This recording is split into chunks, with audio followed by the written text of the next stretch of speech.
Ever wondered at what speed wind becomes a hurricane? Well, the journey starts with a tropical depression.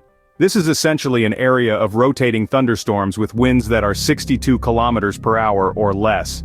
Now, should these winds pick up speed and hit 63 kilometers per hour, we're no longer dealing with a tropical depression. It's now classified as a tropical storm.